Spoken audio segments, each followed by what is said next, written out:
When the lawyer read out the will, I didn't cry. Not because I didn't feel anything, but because I felt everything, all at once. Grief is strange that way. It doesn't always arrive in tears. Sometimes it comes as stillness, a kind of cold, ringing silence that settles behind your ribs and waits. The conference room smelled faintly of lemon polish and stale tea. Someone had opened a window, but the February air was too heavy to bother coming in. We sat in a perfect circle of discomfort around a walnut table, my husband Daniel, his sister Elaine, their late mother's lawyer, and me. On the table, a single sheet of paper lay like a verdict. The lawyer, a thin, grey man with hands like folded paper, adjusted his glasses and began to read in that rehearsed, respectful monotone that lawyers use when they're pretending not to see the storm gathering in a room. To my beloved son, Daniel Collins, I leave the family home at Greenfield, its adjoining plot, and all remaining furnishings. To my daughter, Elaine Matthews, I leave my jewelry, heirlooms, and remaining personal effects, as listed in Annex C. To my grandchildren, I bequeath an education trust of £25,000 each. I felt Daniel exhale beside me. Relief, maybe. The kind of relief you feel when something expected happens. And then came the last line.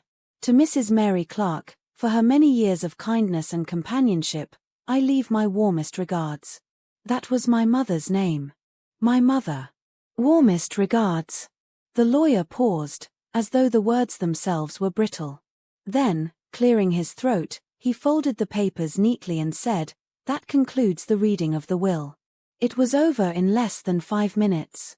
I could still hear the faint tick of the wall clock behind him, steady and cruel. For a moment, no one spoke. Then Elaine, with that perfect, icy smile she wore like a mask, placed her hand over Daniel's. "Mother always trusted you to take care of things," she said softly. Her eyes flicked to me, sympathetic on the surface, triumphant beneath. Daniel gave a small, awkward nod. Of course. I couldn't move. Couldn't breathe. Warmest regards. That was all my mother's life was worth to Margaret Collins.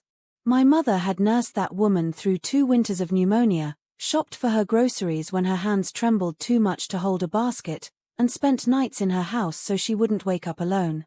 Warmest regards. I didn't cry. I didn't even speak.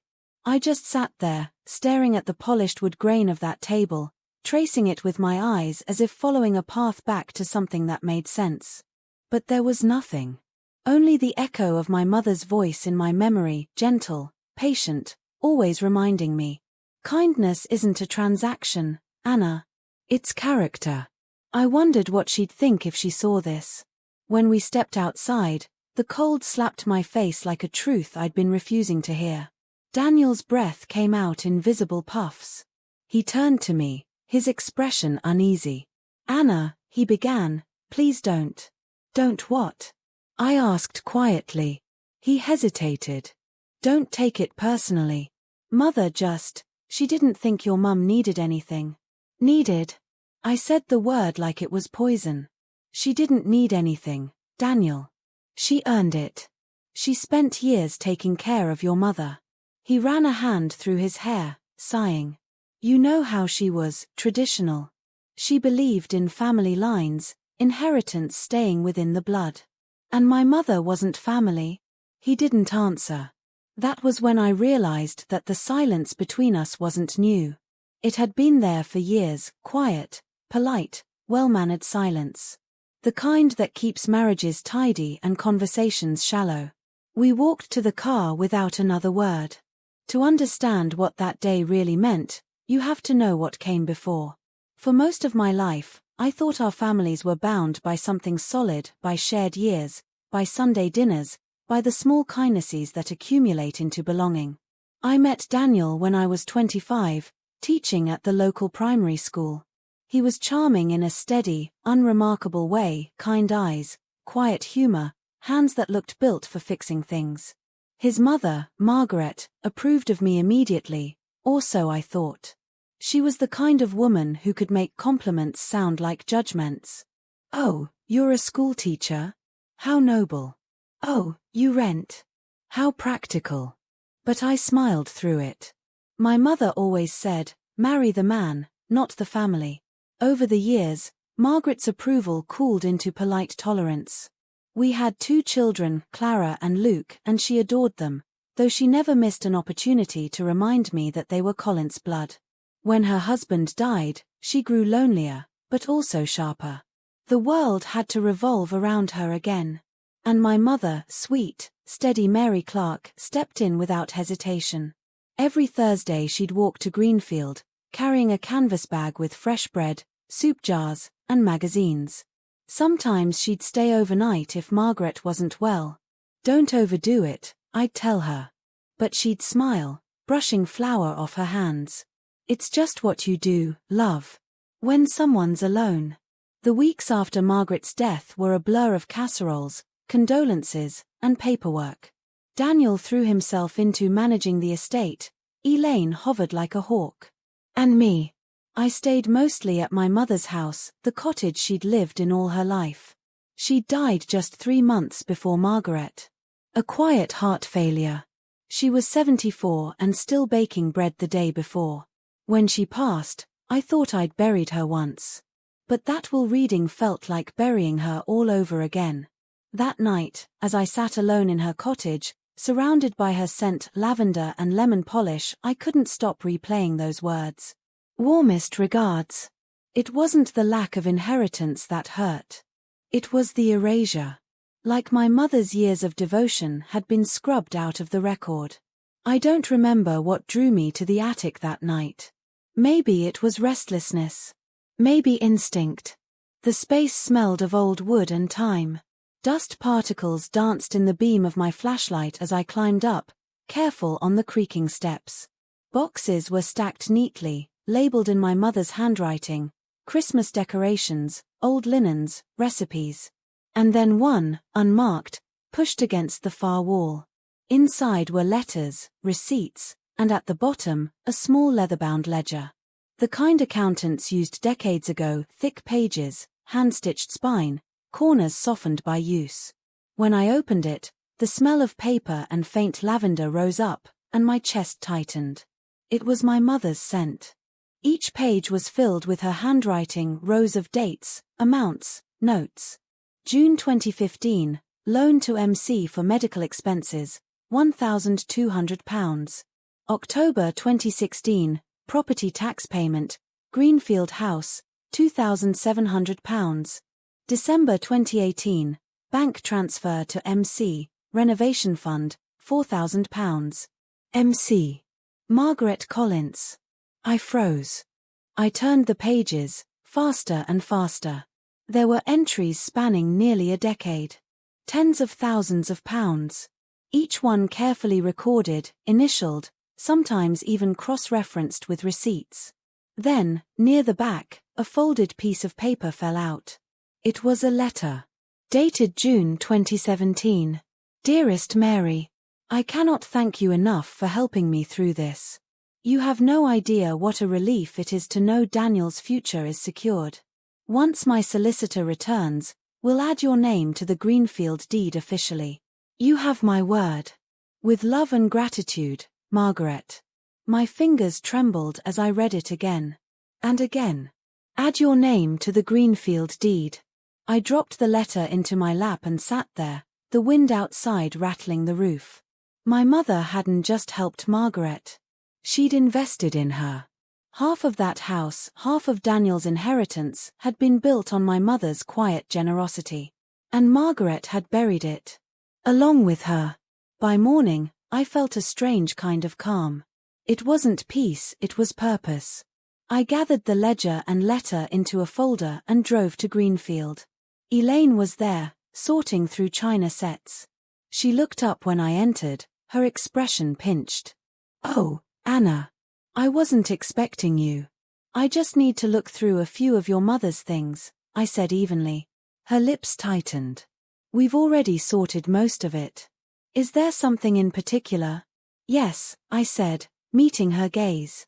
The Greenfield property documents. Her eyes flickered. Why? I lifted the letter slightly from my bag. Because my mother paid for half of this house. The color drained from her face. Then she laughed, a brittle, practiced laugh. You can't be serious. I have proof, I said quietly. Her expression hardened. You really want to do this? I want the truth, I replied. We stood in silence for a moment, two women bound by grief but separated by loyalty. Daniel won't stand by you if you go down this path, she said finally. I'm not asking him to, I said. I left that house knowing the battle had begun, one that would cost me peace, maybe even my marriage. But when I looked down at that leather ledger on the passenger seat, I felt my mother there with me. She'd kept records not out of greed, but faith. She believed promises meant something. And if Margaret had buried that promise, I would dig it back up. The ledger sat on our dining table for days, like an unwanted guest that refused to leave. I'd told myself I wouldn't look at it again until I figured out what to do, but each time I walked past it, my eyes lingered on the worn leather cover, the way my mother's thumb must have rubbed that edge smooth over the years. Daniel noticed it, too. On the third evening, he came home early. He took one look at the open pages and sighed. Still with this? He asked, loosening his tie. I found more than I expected, I said quietly. He set down his keys, hesitating. Anna, you're torturing yourself. Whatever that is, your mother's notes, receipts, it's all ancient history. Mum's gone. Your mother's gone. Nothing we do now will change that. I closed the book carefully. It changes what they stood for. That matters to me. He exhaled through his nose, the way he did when he wanted to stay calm. You're reading too much into this. Your mum probably helped out a bit, that's all. Helped out. I repeated. She paid half the mortgage for years. He frowned. That doesn't make her a co-owner. It just means she was generous. I slid the letter across the table toward him, Margaret's letter, the one promising to add her name officially. He picked it up, scanned it once, and set it down again. This isn't legal, he said flatly. It's just a letter between two women. I could feel something rise in me, not anger, exactly, but grief sharpened into steel. You're right, I said softly. It's not legal. It's moral. Daniel didn't reply. He looked at me, and for the first time in years, I realized he didn't really see me anymore. He saw a problem he wanted to go away. That night, after he'd gone to bed, I sat alone at the table and turned the ledger's pages slowly. My mother's handwriting was neat and steady, every number aligned perfectly. She had believed in order, that if you kept your life tidy enough, the world would meet you halfway. But the world hadn't kept its side of the deal. I ran my fingers over the ink and whispered into the quiet, I'll fix it, Mum. I promise. Outside, the wind rattled the window. Somewhere in the distance, a fox cried out, short, high, desperate. It sounded like something wounded. The next morning, I drove to the local records office. The woman behind the counter, kind-faced, middle-aged, with reading glasses hanging from a chain, smiled politely when I asked about property records for Greenfield House. I can pull up the title documents for you, she said. Do you know the date of last transfer? Roughly 2015, I said. She typed for a few moments, then frowned slightly. That property was transferred in 2017. To a sole owner, Margaret Collins. Sole? I repeated. Was there anyone else listed before? She shook her head. No. It looks like a clean title, no joint ownership, no lien. Just her. I leaned forward. Would there be any record of prior agreements?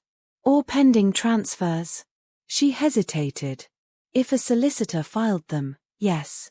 But if it was a personal arrangement, probably not. She printed a copy for me, a single sheet of paper that felt heavier than stone. Margaret's name stood alone on the deed. But there, faint and half-erased near the bottom margin, was a second line. A name that had been started, then scratched out before completion. The first two letters, Ma. I stared at it, my heart pounding. It could have been anyone. But deep down, I knew. That night, Daniel didn't come home until late. When he did, his face was pale, tired. I was waiting in the living room with the document spread out on the coffee table. He looked at it, then at me. "You went digging." "I had to." He rubbed his temples. "Anna, for God's sake, what are you trying to prove?" "That my mother wasn't invisible." "She's not invisible," he said. "She's just not in this anymore. She's gone." I stood up. "And that makes it easier for your mother to erase her." He flinched. "That's not fair." "Fair," I repeated softly. "Was any of this fair, Daniel?" He didn't answer. He just walked out of the room. When I heard the front door close, I sat down and let the tears come, quiet, steady, unstoppable. They weren't the kind that asked for comfort. They were the kind that burned their way through you, clearing space for something harder. By the end of the week, word had spread. Elaine called first. "I heard you've been asking around the registry office," she said, her tone icy. "That's very brave of you." "Brave?" I asked. "Or foolish," she said sweetly. "Mum never promised your mother anything legal. She was kind, but she wasn't stupid." "She wasn't kind," I said. "She was calculating." Elaine laughed. "Do you really want to drag our family through the mud? Because that's where this is headed." "Maybe that's where the truth lives," I replied. The line went silent for a moment, then she said quietly, "You're going to lose everything if you keep pushing." "Then I'll know how my mother felt." I hung up before she could respond. I started digging deeper, old bank statements, archived letters, even tax records. It became an obsession, something between grief and detective work. Each new piece of paper made the pattern clearer. Regular transfers from my mother's account to Margaret's. Notes written in her careful hand, for renovations. 4 medical bills. For Daniel's future. Daniel's future. That line repeated itself like a curse through the ledger. I knew I needed help. So I called Helen Fisher, a solicitor recommended by one of my colleagues at school.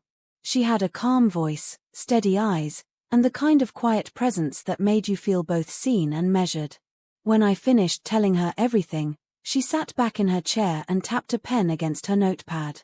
"You have documentation, letters, and transaction records," she said. "That's substantial. But it's not conclusive." "What would make it conclusive?" I asked. "A witness. Someone who can confirm the intent behind these payments." I thought of all the evenings my mother spent at Greenfield, the meals she cooked, the conversations she had. And one person came to mind, the housekeeper, Mrs. Boyd. She'd been with Margaret for over 20 years, a quiet woman who saw everything and said little. "Talk to her," Helen said. "If she confirms there was an understanding, you might have a case." Mrs. Boyd lived in a small cottage behind the church. When she opened the door, her eyes widened at the sight of me. "Mrs. Collins," she said softly. "I didn't expect." "I'm sorry to intrude," I said. "I just need to ask you something. About my mother." She hesitated, then nodded and gestured me in. The cottage smelled of wood polish and lavender, the same scent that clung to my mother's clothes. We sat at the small kitchen table. "Did you ever hear Margaret talk about Greenfield?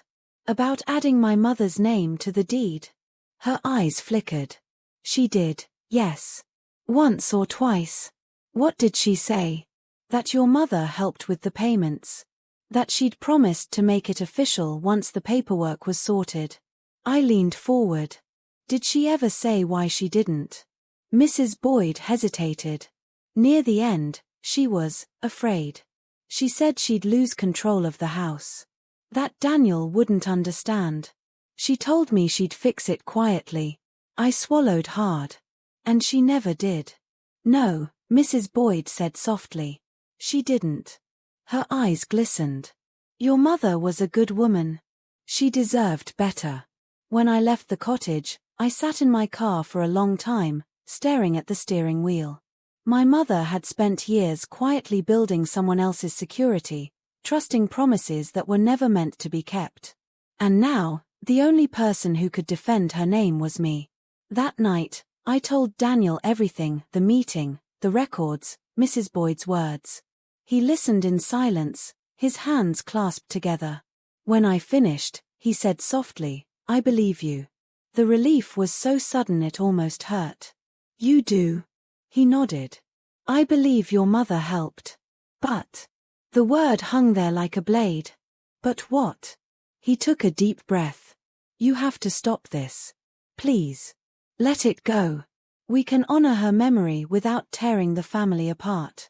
I stared at him, my relief collapsing into disbelief. "Let it go." He reached for my hand. "We'll make a donation in her name. We'll plant a tree. Anything you want. But don't take this to court." I pulled my hand away. "You think a tree replaces justice?" "It replaces bitterness," he said quietly. That was when I realized he wasn't choosing between truth and lies. He was choosing between peace and discomfort. And peace, for him, meant silence. That night, I packed a small bag and drove to my mother's cottage. I couldn't stay in that house anymore, not with the weight of Daniel's avoidance pressing down on me. As I lay in her bed, the ledger on the nightstand beside me, I thought about all the ways women like my mother disappear. Not just in death, but in life. In paperwork. In history. And I promised her, under the quiet hum of the wind, that she wouldn't be erased again. Not while I still had breath. The next morning, I woke up to sunlight streaming through lace curtains, soft, fragile light that made my mother's old bedroom look almost tender. For a few precious seconds, I forgot everything. The ledger, the lies, the fracture in my marriage. Then my phone buzzed. "Daniel. We need to talk." I stared at the message for a long time before replying. "Not yet." I wasn't ready. Not for another round of excuses. Not for more pleading to let it go. The air smelled faintly of lavender and dust.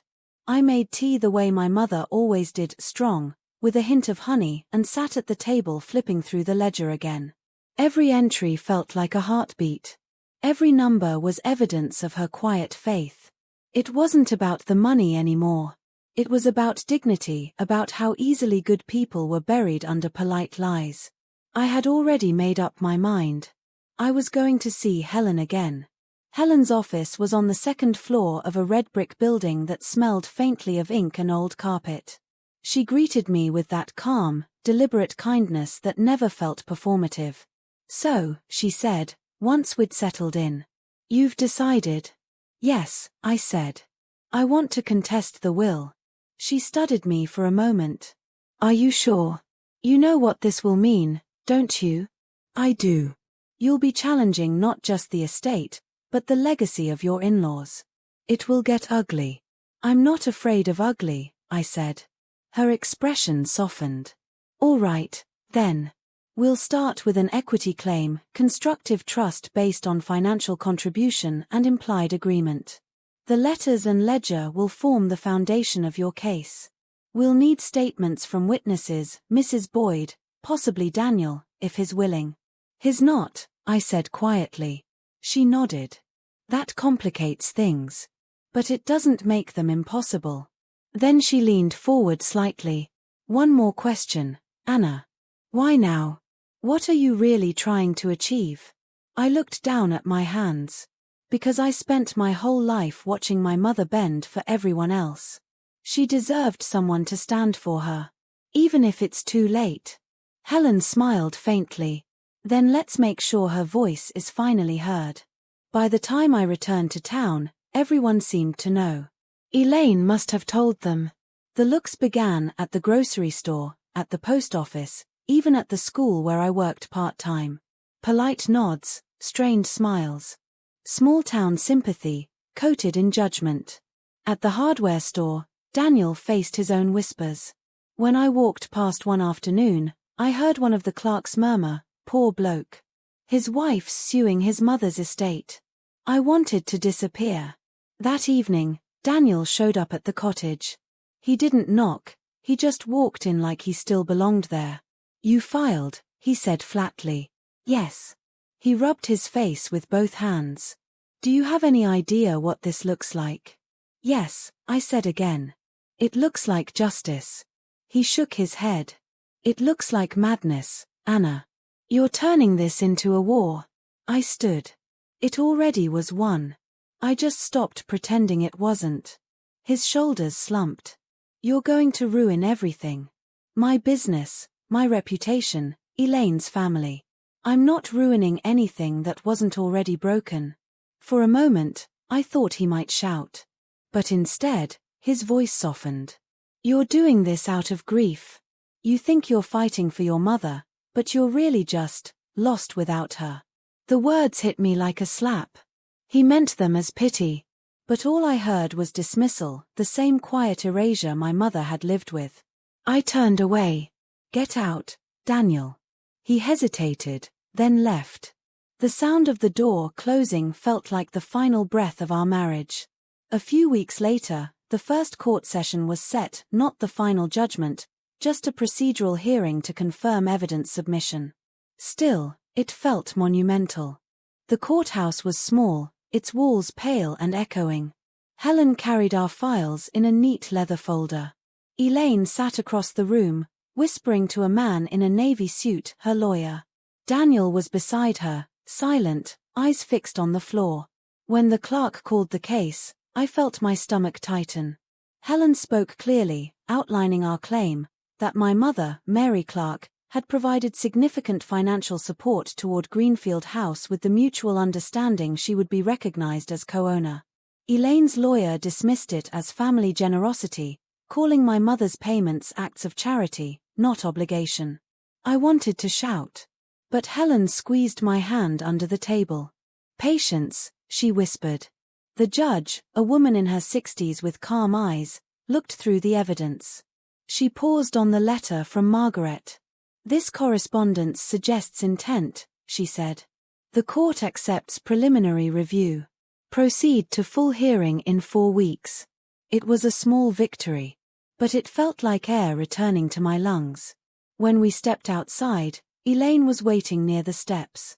You really want to do this in public? She said coldly. Yes, I said. Because your mother did her lying in private. Her jaw tightened. You'll regret this. Maybe, I said. But at least I'll regret it honestly. After that day, Daniel stopped answering my calls entirely. He'd moved into Elaine's guest house. The children, Clara and Luke, kept their distance too, caught in the crossfire. Clara sent a message one night. Mum, please don't drag Dad through this. It's too much. I didn't reply. How could I explain to my daughter that this wasn't about revenge? That it was about reclaiming something sacred, truth. Loneliness settled into the cottage like fog. I filled my evenings with small tasks, cleaning, sorting, rereading old letters. The quiet became companion and torment all at once. Sometimes I'd hear my mother's voice in the creak of the floorboards, whispering the same thing she'd always said. Kindness isn't weakness, Anna.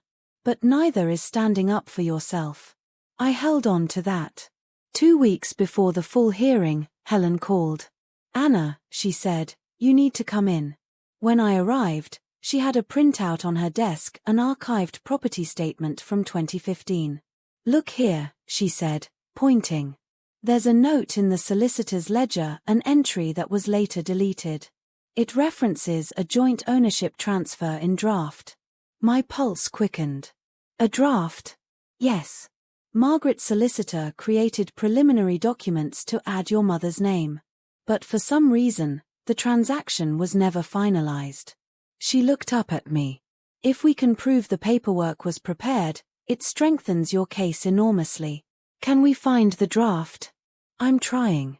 The solicitor who handled it retired 2 years ago. But if we locate his archives, I'll find them, I said. The retired solicitor, Mr. Alden, lived in a seaside village an hour away. When I called, his housekeeper told me he was 89 and not seeing visitors. I drove anyway. When I arrived, the old man answered the door himself. He was frail, but sharp-eyed. Mrs. Collins, he said after I introduced myself. Yes, I remember Margaret Collins. Stubborn woman. Do you remember drawing up a joint ownership draft for her and my mother, Mary Clark? He frowned. Ah. Yes. There was such a request. Margaret wanted to formalize it but changed her mind later. Said it would complicate things with her will. Do you still have the draft? He gestured toward a room filled with stacked boxes. Somewhere in there. Everything's on paper. I never trusted computers. I spent the next 2 hours with him, sifting through dusty folders. Finally, I found it, a thin manila file labeled Greenfield House, Draft Amendment. Inside, my mother's name, half-filled. The solicitor's notes in the margin. Awaiting client's signature. But the space for Margaret's signature was blank. She never signed it, I said quietly. No, Alden said. She told me she'd changed her mind. Said she'd handle it privately. Privately. That word again. I thanked him and left with a copy of the file. When I sat in my car, I let out a sound somewhere between laughter and a sob. Margaret had nearly done the right thing and then undone it. Now, at last, I could prove that my mother wasn't imagining promises. They'd been real. Documented. Just conveniently buried. The night before the hearing, Daniel came to the cottage again. This time, his face looked older, heavier. I heard you found something, he said quietly. I did. He nodded slowly. Elaine's furious. She says you're dragging Mum's name through the mud. I'm cleaning the mud off my mother's name, I said. He sighed. Anna, I can't keep defending you. People are talking. My business. Your business? I repeated, my voice breaking. That's what this is about for you. Appearances? He didn't answer. You know she did it, Daniel. You know. He looked at me then, really looked, and in that moment, I saw the war behind his eyes. Loyalty, guilt, shame. Finally, he whispered, I do. The quiet that followed was deafening. Then why won't you stand with me? I asked. He hesitated, voice trembling. Because I can't destroy her memory, Anna. She was my mother. She destroyed it herself, I said. Tears welled in his eyes. I'm sorry. So am I. He left. I didn't try to stop him. That was the night I understood that love isn't always loyalty. Sometimes love is cowardice dressed in concern. The next morning, I stood in court again. The file from Alden sat in Helen's hands like a final key. Elaine avoided my eyes. Daniel sat behind her, silent. Helen laid the draft document before the judge. This, Your Honor, is the unfiled amendment, proof that both parties intended joint ownership before one side rescinded without cause. The judge examined it carefully. Elaine's lawyer tried to object, but the judge raised her hand. This changes the context considerably. I will take this under advisement. When court adjourned, Helen turned to me with a small, triumphant smile. We've done it. Now we wait. Outside, rain had begun to fall, steady, cleansing rain. I stood under the courthouse steps, letting it soak my coat, my hair, my fear. For the first time in months, I felt something close to peace. Because no matter what the verdict would be, the truth was no longer buried. Waiting for justice feels like waiting for spring in a winter that refuses to end. You tell yourself it's coming, you can almost smell it in the air, but each day that passes feels the same. Grey, heavy, endless. The weeks after the hearing blurred together like a watercolor left out in the rain. Helen called once a week with updates, though there was little to report. The judge is reviewing documents, she'd say. It could take some time. In the meantime, the town had made up its mind. At the grocery store, conversations stopped when I entered. At the cafe, people whispered behind cups of tea. I could feel their eyes on me, the woman who sued her husband's family. Even at the school, a few parents stopped inviting me to the bake sales. One mother leaned across the table at the staff room and said, I heard you're dealing with a bit of family trouble. I smiled politely. Just truth catching up with time. Her smile faltered. Well, I hope it's worth it.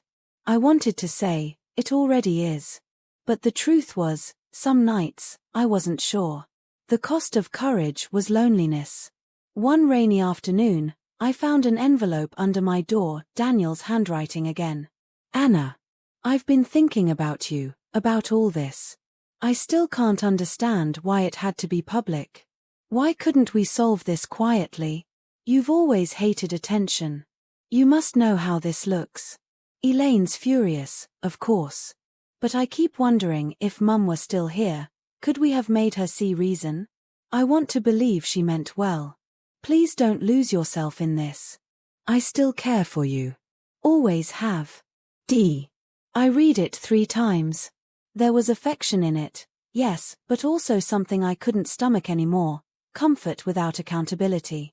He wanted peace without truth. And peace built on silence isn't peace. It's burial. I folded the letter neatly and tucked it between the pages of my mother's ledger. If Daniel couldn't stand beside me now, he wasn't part of this story's ending. 2 weeks later, Helen came to the cottage in person, trench coat damp from rain, eyes bright with purpose. She carried a small folder and a bottle of white wine. May I? She asked, stepping inside. Always. She placed the folder on the table. The judge requested clarification on a few points, which usually means one of 2 things: they're preparing a dismissal, or they're preparing a ruling. Which do you think? She smiled faintly. Let's just say I didn't bring wine for bad news.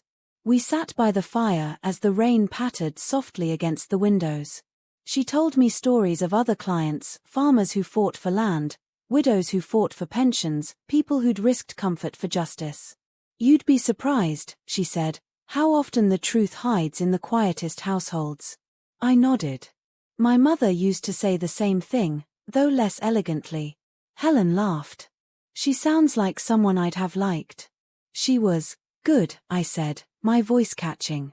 Not saintly, just good in that ordinary, unshakable way.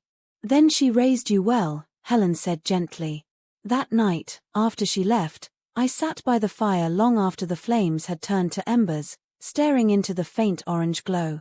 For the first time in months, I allowed myself to imagine what it would feel like if we actually won. Not triumph. Not revenge. Just peace.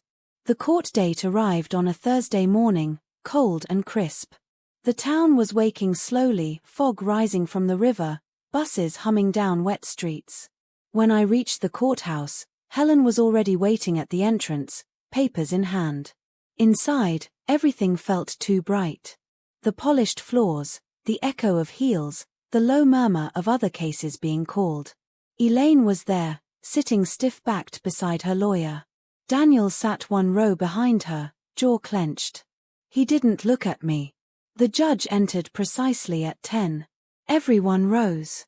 Case number 2157, Clark vs. Collins Estate. I could hear my own heartbeat in my ears. The judge adjusted her glasses, cleared her throat, and began. This case presents a delicate intersection between family obligation and legal ownership, she said. But law, however rigid, must also consider equity, what is fair, not merely what is written. She looked up, her gaze sweeping across the room. After reviewing the financial records, the personal correspondence, and testimony from witnesses including Mrs. Boyd and Mr. Alden, this court finds credible evidence that Mrs. Mary Clark contributed substantial funds toward the purchase and maintenance of Greenfield House, under the mutual understanding that she would be recognized as a co-owner. Elaine's lawyer shifted uncomfortably. While the transfer was never formalized, the judge continued, the court acknowledges a constructive trust in favor of the late Mrs. Clark's estate. Therefore, 50% ownership of Greenfield House and its residual assets shall be granted to the estate of Mary Clark. Silence. Pure, ringing silence. The judge closed her folder. This decision is final. Helen squeezed my hand once, firm, wordless.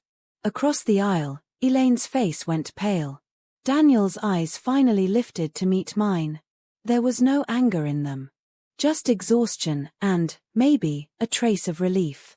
It was over outside the courthouse. Flashes popped: a local journalist, snapping photos. Mrs. Collins, can we get a statement? I blinked against the light. There's not much to say. The truth speaks for itself. Helen guided me toward her car. You handled that beautifully, she said. I wasn't trying to handle it, I murmured. I was just breathing. That night, I went back to my mother's cottage. I didn't turn on the lights. I just stood in the doorway, listening to the quiet. It felt different now, lighter, somehow. As though the house itself knew justice had finally been spoken aloud. I poured a glass of wine, lit a candle, and opened the ledger one last time. The pages no longer looked like evidence. They looked like testimony. Every number, every line a small act of love. By morning, the news had spread. Local woman wins inheritance case. Hidden ledger exposes decades-old deceit. Some praised me for courage. Others whispered that I'd humiliated the Collins family. At the grocer's, Mrs. Kent, who'd avoided me for months, touched my arm gently and said, "Good for you, dear. About time someone held them accountable." But at the post office, another woman muttered, "Family should stay out of court. Shameful business." I smiled at both, equally. People always show you who they are when someone tells the truth. That weekend, I walked past the hardware store. Through the window, I saw Daniel at the counter, serving a customer. He looked tired, thinner. When he noticed me, our eyes met for a fleeting moment. He gave a small nod, not apology, not forgiveness, just acknowledgement. It was enough. A week later, Elaine came to the cottage. I hadn't expected her. She stood on the doorstep in a grey coat, face drawn tight, pearls at her neck like armor. "Can I come in?" she asked. I hesitated, then stepped aside. She looked around the little living room, my mother's photos, the vase of dried lavender, the flickering fire. "You won," she said flatly. "It wasn't a competition," I replied. "To you, maybe." She crossed her arms. "You've turned the whole town against us. My children are embarrassed. Daniel's business is suffering." "I didn't destroy anything," I said quietly. "Your mother did that when she chose deceit." Elaine's eyes glistened. "You think this brings you peace? It won't. You'll be alone, just like her." For a moment, I almost pitied her, the way bitterness eats people from the inside out. "Maybe," I said. "But at least I'll be honest." She stared at me for a long moment, then turned and walked out. The door clicked softly behind her, and the quiet that followed felt like closing a book that had been open too long. 2 days later, my daughter wrote to me. "Mum, I saw the news. I didn't understand at first why you were doing it. Dad said you were angry, but now I see you weren't angry, you were brave. Grandma would be proud. I know she would. When I become a nurse, I want to be like her, and like you. The kind of woman who helps others, even when it costs her. Love, Clara." I read that letter over and over until the ink blurred with tears. All the loneliness, the judgment, the fights, it had been worth it, just for that. Because maybe, in the end, that's what justice really is, giving the next generation a true story to inherit. Spring arrived quietly that year. The lavender in the garden began to bud again, pale purple against the greening earth. I started teaching full-time again. Life, as it always does, folded back into its ordinary rhythm, but it was a different kind of ordinary. Lighter. Honest. Helen helped me set up a small fund from my mother's estate, the Mary Clark Fund for Women in Education. Just a few scholarships a year, nothing grand. But it felt right. One morning, as I pinned the plaque to the wall of the local library, Daniel appeared behind me. "Looks beautiful," he said softly. "Thank you," I replied. He hesitated. "You did right, Anna." I smiled, not triumphant, not bitter. Just tired, and free. "I know." He nodded once, eyes shining, and walked away. That night, I sat on the porch with a cup of tea, watching the sun sink behind the hills. The world was quiet again, but it wasn't the suffocating silence of grief. It was the stillness of peace, the kind my mother had lived by. I whispered into the dusk. "We did it, Mum." And for a moment, the breeze stirred the lavender, carrying her scent through the air like a benediction.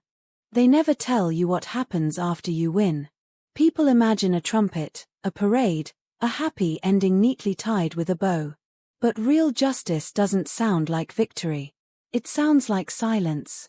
When the noise fades, and the papers are signed, and the lawyers go home, you're left sitting in an empty house with the echo of everything you lost while fighting.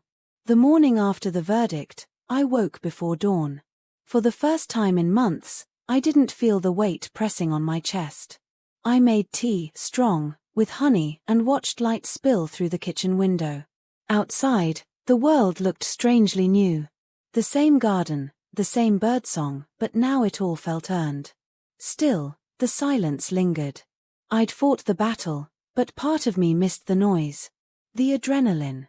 The sense of purpose that came from proving something no one wanted to see. Now there was only stillness. I sat at my mother's writing desk and opened her ledger one last time. The ink was fading at the edges. I traced her handwriting with my fingers. "Be kind, but not blind." I closed the book gently and whispered, "I see clearly now, Mum." Life, as it always does, began to reassemble itself. The school called, they needed a substitute teacher for the spring term. I said yes. Standing in that classroom again, surrounded by the smell of chalk and crayons, felt healing in ways I hadn't expected. Children don't care about your past, they care about your presence. One morning, a student named Leah asked, "Miss Clark, do you think telling the truth always makes things better?" The room fell quiet. I smiled. "Not always better," I said softly. "But it makes things clearer. And when things are clear, you can finally decide who you really are." She nodded thoughtfully and went back to her drawing. That little moment stayed with me all day. Sometimes truth doesn't save you. It just gives you a mirror and the courage to look. 2 weeks after the ruling, Daniel came to see me again. He didn't call first. He never did. When I opened the door, he stood there holding a small cardboard box. His hair was more gray than I remembered, and his shoulders looked heavier. "Hi," he said. "Hi," I replied. "Can I come in?" I hesitated, then nodded. For a minute. He placed the box on the table. "I found these when I was clearing Mum's attic. Thought you should have them." Inside were photo albums, old ones, filled with pictures of family holidays, birthdays, Sunday dinners. In one, my mother sat at Margaret's table, laughing. Her eyes sparkled in that way they did when she was trying to make everyone comfortable. "I'd forgotten how much she was around," Daniel said quietly. "She was always around," I said. "That was the problem. People saw her everywhere, but no one ever saw her." He nodded, guilt softening his face. "You were right. About everything." "I didn't want to be right," I said. "I just wanted honesty." "I know." He exhaled slowly. "I wish I'd been braver." We sat in silence for a while, the fire crackling faintly. "Finally," he said, "I'm selling the store. It's time to retire." I thought maybe we could start again. The words hung in the air, fragile as smoke. I looked at him, the man I'd once built a life with, the man who'd chosen silence over truth. There was tenderness still, but something fundamental had shifted. "I don't think we can go back," I said softly. "But maybe we can move forward." He nodded slowly. "Friends, then?" "Friends," I said. He smiled faintly. "You always did get the last word." By summer, the Mary Clark Fund for Women in Education had officially launched. Helen helped me set up the paperwork, and the local paper ran a small story about it. "Daughter turns legal victory into hope for others." I didn't care for the headline. It made it sound like I'd done something extraordinary. But in truth, it was simple. My mother had believed in women who worked quietly in the background, holding the world together. Now, her name would stand for that. At the opening ceremony, Clara came home from university to help. She wore her nursing uniform, crisp, proud, purposeful. During the speech, she reached for my hand. "You did it, Mum," she whispered. "No," I said. "We did it." She did it. Afterward, a young woman approached me. She couldn't have been older than 20, with tired eyes and ink-stained hands. "I wanted to thank you," she said. "The scholarship means I can finish my degree. I was going to drop out this year." Her voice trembled, and I felt something bloom in my chest, something softer than pride. "Just promise me one thing," I said gently. "When you can, help the next girl. Keep the kindness moving." She nodded, tears glimmering. That night, when the hall emptied and I turned off the lights, I stood alone by the plaque on the wall. "The Mary Clark Fund, in memory of a quiet light." I traced her name with my fingertips. A name no one could erase now. The lavender in the garden bloomed early that year. My mother's favorite plant, stubborn, fragrant, resilient. Every morning, I'd sit on the porch with tea and watch the bees move between the flowers. Sometimes Daniel would stop by, leaving groceries on the step, never staying long. We'd exchange a few polite words: weather, Clara, the garden. We were no longer husband and wife, but something gentler, two people who had survived the same storm.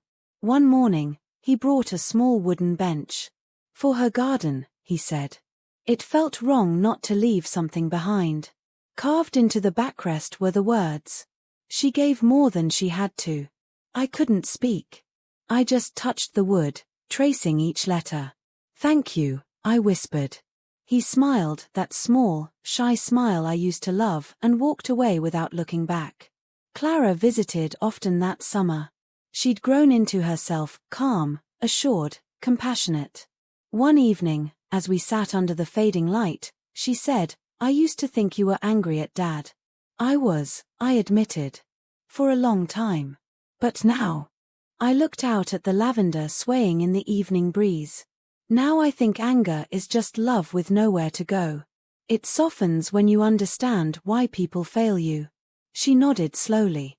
"I think Grandma would have liked that. She'd have said it with fewer words," I laughed. Clara grinned. "You get that from her too." We sat there until the sky turned to gold and then to violet. And for the first time in years, I didn't feel haunted. Elaine never spoke to me again. But one afternoon, I received a plain envelope with no return address. Inside was a short note written in her neat, sharp handwriting. "I found my mother's diary while clearing the last of her things. She mentions your mother often. I think she knew she was wrong. I'm not ready to say more. But I'm sorry." I sat with that letter for a long time. It didn't undo the hurt. But it made it lighter. Maybe, in her own brittle way, Elaine had started her own kind of reckoning. I felt whole.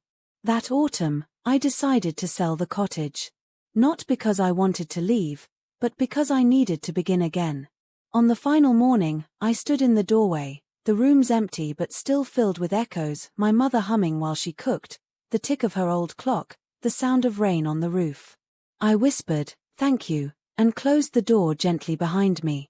I moved into a small apartment overlooking the river.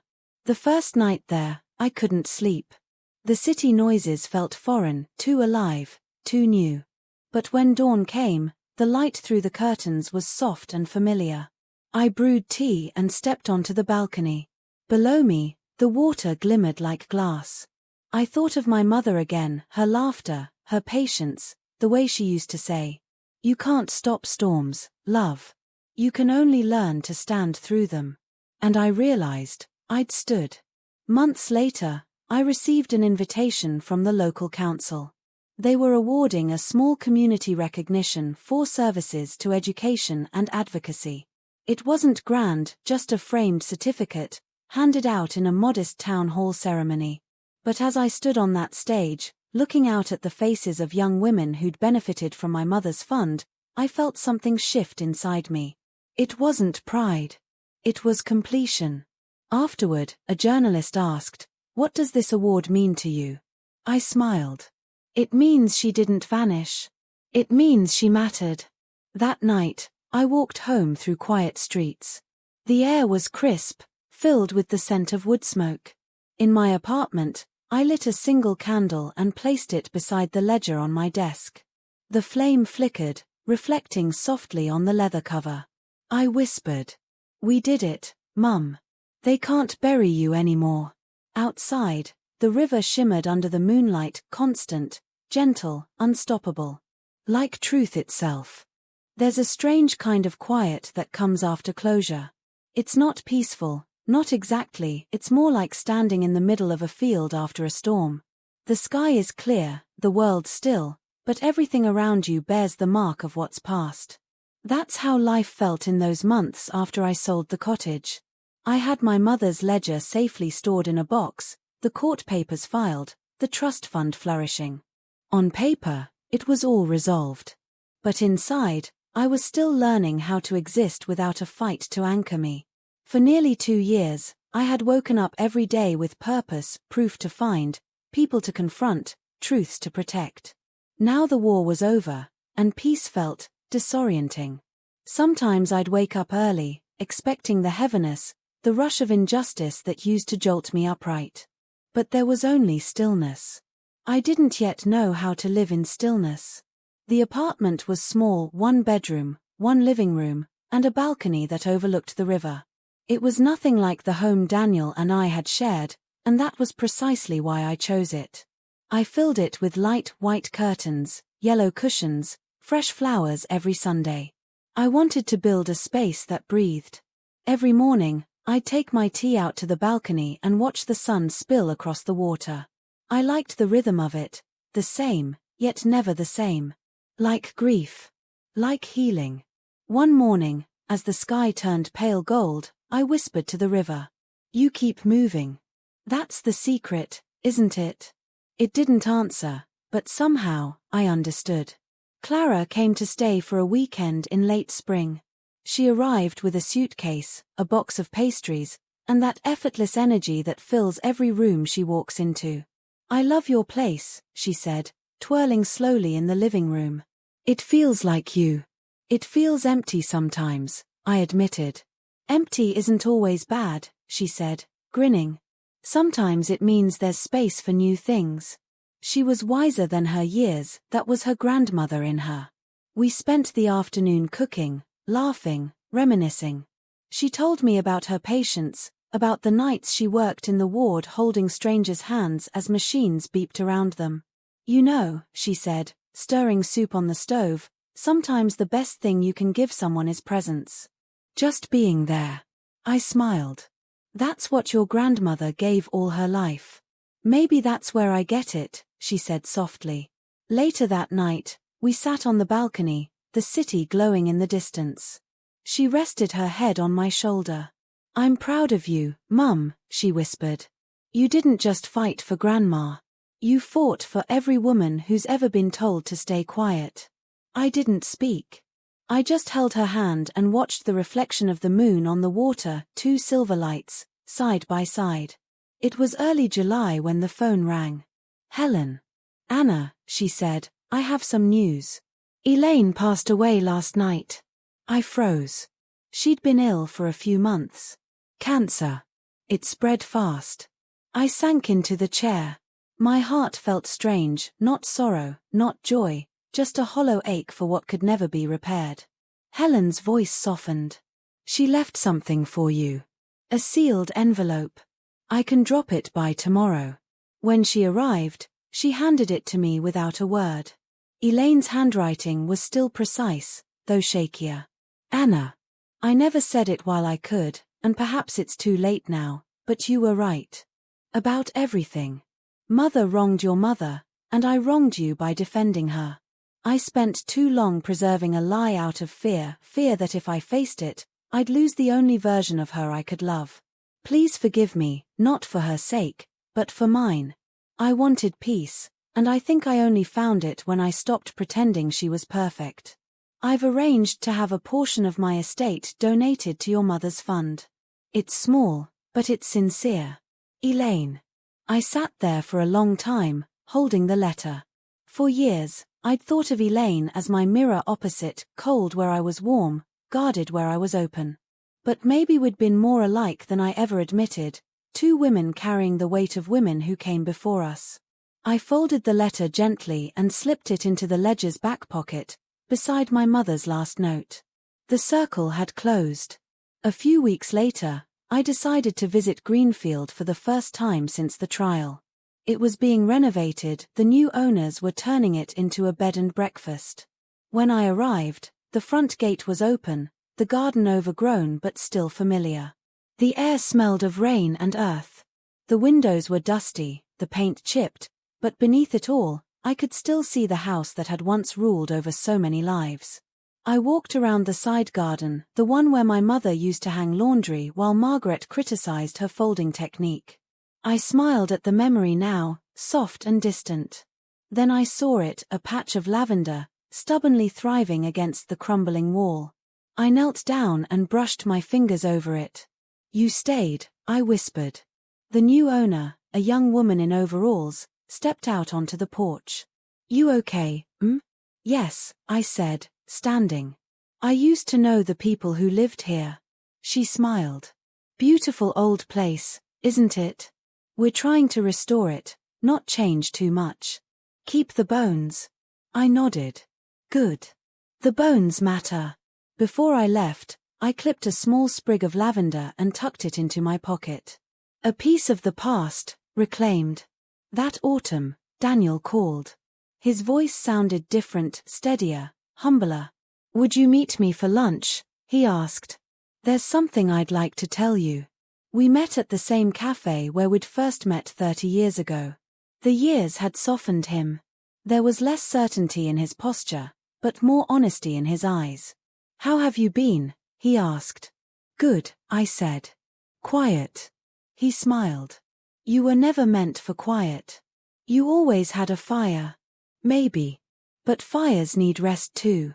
He nodded, looking down at his cup. I wanted to say I'm sorry.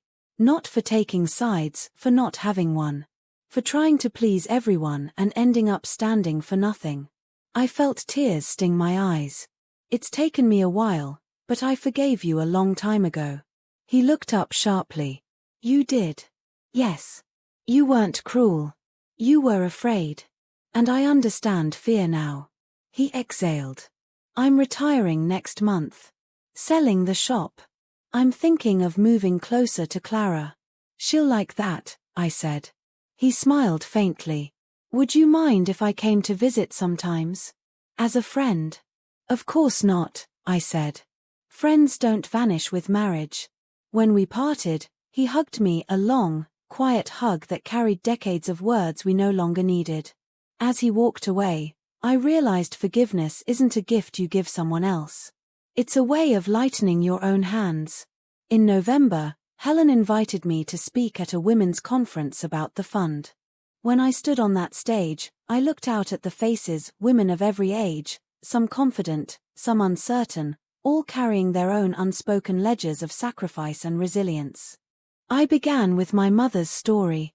I told them how she'd worked quietly, believed blindly, loved deeply, and how I almost let her story end there. "I thought I was fighting for her," I said, my voice steady. "But I was fighting for the truth that lives in all of us, the truth that we matter, even when no one writes our names down."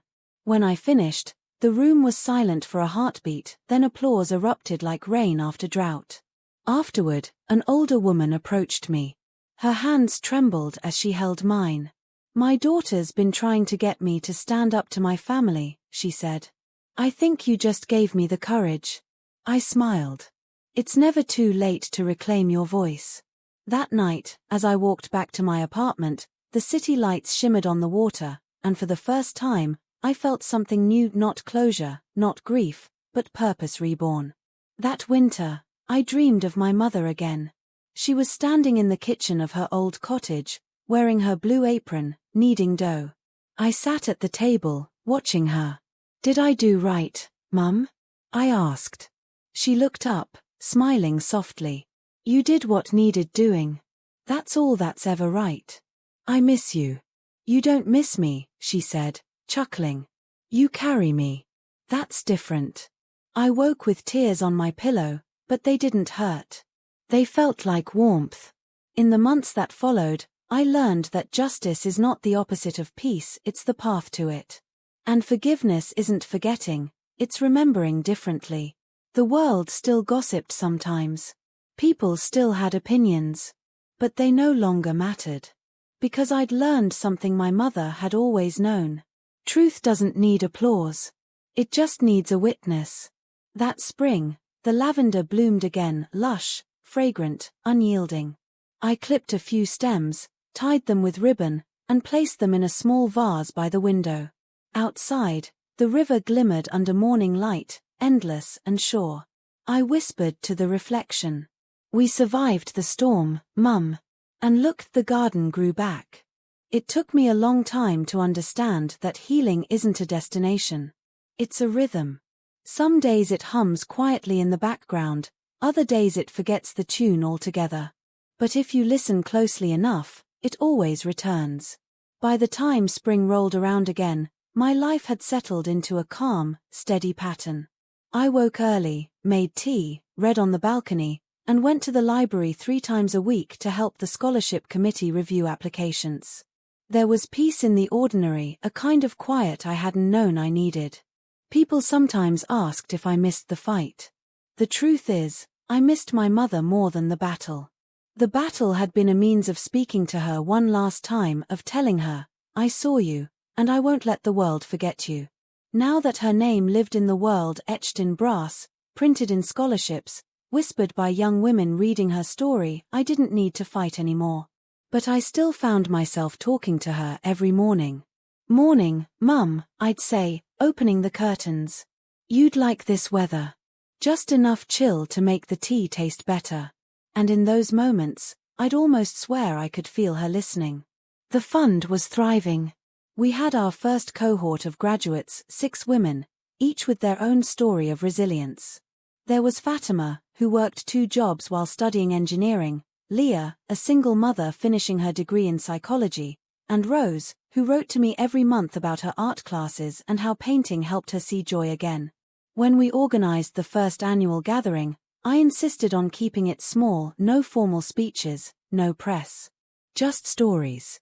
That evening, the community center was filled with laughter and light. I stood near the back, watching these young women talk about their dreams, the kind of dreams my mother never had the luxury to chase. One of them, a girl with dark curls and bright eyes, approached me. Mrs. Collins, she asked shyly. Can I show you something? She handed me a sketchbook. Inside was a drawing, a woman kneeling beside a garden, surrounded by lavender. She looks like my grandmother, I said softly. The girl smiled. That's what I imagined. The story about her inspired me. I blinked back tears. You captured her perfectly. When I went home that night, I placed the sketch on my wall beside the plaque. It felt like my mother had been drawn back into the world again, not through memory, but through art. It had been nearly a year since Luke had reached out. My son had always been quieter than Clara, private, cautious, more like his father. So when his email arrived one Sunday morning, my breath caught. Mum, I've been reading about the fund. I'm proud of what you've done, I really am. I know I didn't say much during the case. Truthfully, I didn't know what to think. I saw you and Dad fighting, and I just wanted it all to stop. But I've learned something from watching you, that doing the right thing rarely looks peaceful at first. It's messy, uncomfortable. But it lasts longer than the silence we use to avoid it. You were brave. I hope one day I'll be that brave too. Love, Luke. I sat back, the screen blurring as tears welled. Luke had always been the one I feared I'd lost during those difficult months, the quiet observer who'd mistaken justice for disruption. Now, he'd seen it for what it was, a form of love. I replied simply. I never needed you to take sides. I just needed you to see. And now you do. That's enough. That summer, Helen called with a question. Would you consider donating your mother's ledger to the historical archive? I hesitated. The thought of parting with it felt like parting with her again. It's a powerful piece of local history, Helen said. A record of women's invisible work. It deserves to be preserved, not just protected. That night, I sat at my desk, the ledger open in front of me. The pages had yellowed slightly, the ink faded. Her handwriting was still strong, deliberate, full of quiet authority. It struck me that my mother had never known her small acts of goodness would one day matter this much. She'd just done what needed doing, kept notes, paid bills, trusted people. I traced my fingers along the final page. May we all leave the world tidier than we found it. I smiled. You certainly did, Mum. The next morning, I called Helen back. I'll do it. But I'll bring it myself. The town archive was housed in an old brick building by the river, the same river that now flowed past my apartment. When I handed the curator the ledger, she cradled it like something sacred. This is extraordinary, she said. People forget that these small, personal records often reveal the truest history. She looked at me. Would you like to write an inscription for the display case? I thought for a moment, then wrote. The hands that write are rarely the ones remembered. But the world moves forward because of them. As I placed the ledger in its glass case, a quiet calm settled over me. It no longer felt like letting go. It felt like setting something free. That evening, I walked home slowly, the river glowing pink in the fading light. Forgiveness, I realized, isn't a moment. It's a practice. It's not about excusing the hurt, it's about refusing to carry it forever. Margaret, for all her cruelty, had given me something unintentionally, a reason to become my mother's voice. Elaine, for all her pride, had left a letter that proved change was possible, even at the end. Daniel, for all his silence, had reminded me that love can exist even when it's flawed. I had forgiven them all. Not because they'd earned it, but because I deserved the peace that came with it. That's what my mother had always meant by be kind, but not blind. Kindness is seeing the truth and still choosing compassion. One Sunday afternoon, Daniel showed up at my apartment with a basket of lavender and a smile that was both shy and familiar. I planted these, he said, setting the basket on the counter. Thought you might like some of the first blooms. They're beautiful, I said, touching the petals. You always did remember what mattered most to her. He shrugged lightly. She had good taste. We sat on the balcony, sipping tea. The conversation flowed easily, the kind that belongs to people who've forgiven each other without needing to explain how. After a long silence, he said, "Do you ever think about the what ifs?" Sometimes, I admitted. But not with regret. More like curiosity. He nodded. Me too. I think, we were who we needed to be back then. But we're better people now. Better late than never, I said, smiling. He laughed softly. You always did get the last word. Later that evening, after Daniel left, I sat by the window, the basket of lavender beside me. I realized that legacies aren't built in courts or carved into stone. They're built in small acts that ripple outward in courage, in love, in the quiet refusal to accept erasure. My mother's ledger had been her record of faith in the world. My own legacy, I decided, would be faith in truth. It was strange, but I no longer felt defined by loss. I felt carried by lineage, by women who gave more than they had to, who held families together with soft hands and unshakable wills. Their blood ran through me, steady and sure. That night, I took the lavender Daniel had brought and spread a few sprigs across the windowsill. The scent filled the room, warm, sweet, grounding. I sat on the balcony as the sky deepened into indigo, the river whispering below. It was in that quiet hour that I finally understood something my mother must have known all along. Justice doesn't live in verdicts or property deeds. It lives in the way you carry yourself after the storm, how gently you hold the world once the fight is done. I closed my eyes and whispered. We kept our promise, Mum. You're free now. And maybe, somewhere in that lavender-scented breeze, she whispered back. The older I get, the more I understand that most of life happens in the quiet moments, not the climaxes, not the turning points, but the pauses between them. 4 years, My life had been a series of storms: betrayal, discovery, confrontation, justice. Now, in this final stretch of calm, I found something I hadn't realized I'd been searching for all along: peace that didn't depend on anyone else's apology. It was a Monday in early spring. The river was calm, reflecting the silver-gray sky. The lavender on my balcony had started to bloom again, stubbornly alive despite the cold mornings. I wrapped a shawl around my shoulders and stepped outside with my tea. The world was waking: faint birdsong, the hum of distant cars, the rustle of wind against the water. I thought of my mother again. How she used to say, "You can't always choose what happens, love, but you can choose what story you tell about it." And that's what this had become: a story. Not of tragedy or revenge, but of reclamation. The town library had become my second home. Every Wednesday, I volunteered there, helping young women with scholarship applications for the Mary Clark Fund. That morning, as I walked in, I passed the small exhibit where my mother's ledger was displayed behind glass. The sunlight caught the brass plaque, making the inscription glow softly. "The hands that write are rarely the ones remembered. But the world moves forward because of them." I paused, my reflection overlapping with hers in the glass, her handwriting, my face. 2 generations, forever side by side. A young girl approached, probably no older than 17. She looked at the ledger, then at me. "Did you know her?" I smiled. I did. She was my mother. The girl's eyes widened. "She must have been amazing." "She was," I said softly. "And ordinary. That's what made her amazing." The girl tilted her head. "What do you mean?" "She didn't save the world," I said.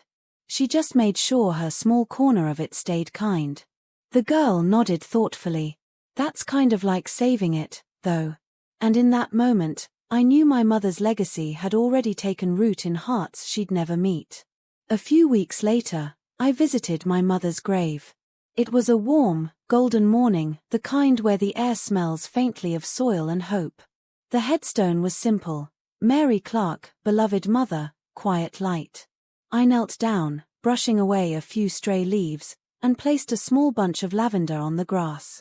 "Hello, Mum," I said quietly. The words came easier now.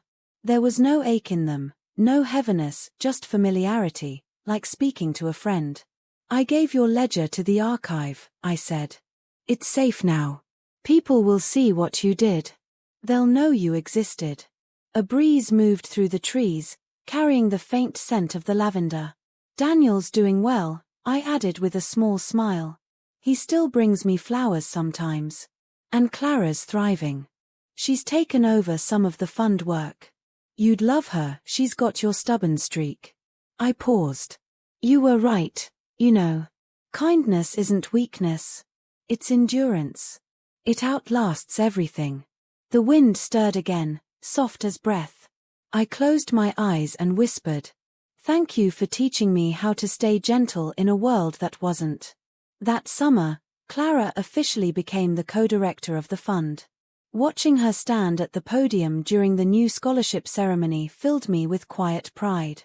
She wore a white linen dress and spoke with the kind of calm conviction that made people listen. "My grandmother's story isn't just about what she lost," she said.